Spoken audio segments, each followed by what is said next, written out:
যখন রজব মাস আগমন করত নবীজি একখানা দোয়া পড়তেন। হাদিস মোবারক রিওয়ায়াত করেছে হযরত আনাস রাদিয়াল্লাহু তাআলা আনহু, নবীজি রজব মাস প্রবেশ করার সাথে সাথেই এই দোয়াটি পাঠ করতেন, আল্লাহুম্মা বারিক লানা ফি রজব ওয়া শাবান ওয়া বাল্লিগনা রমাদান।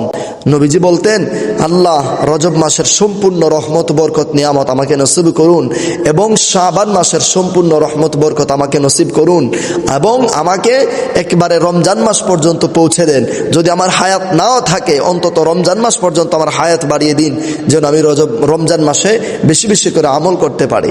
সো আমার প্রিয় ভাই বোনেরা, এই রজব মাসে এই দোয়াটি বেশি বেশি পাঠ করুন।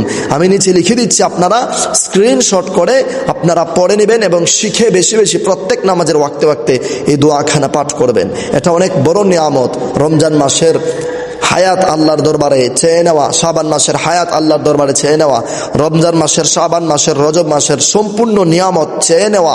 আপনি যখন প্রত্যেক দিন মুনাজাতে এটা বলবেন, আল্লাহ তো এমনিতেই দান করে দেবেন। সুবহানাল্লাহ।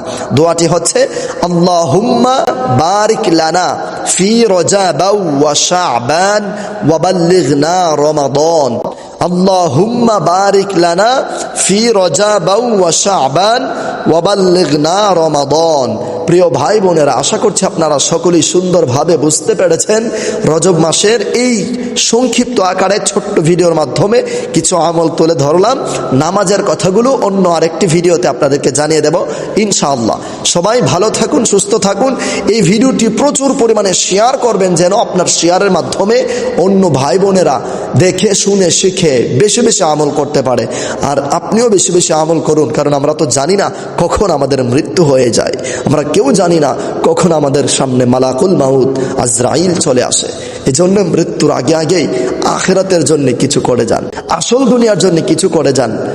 এই দুনিয়াতে তো দুনিয়ার দাঁড়িয়ে অনেক করেছেন, কিন্তু আসল দুনিয়া, যে দুনিয়ার কোনো শেষ নেই, সেই দুনিয়ার জন্য কিছু করে যান।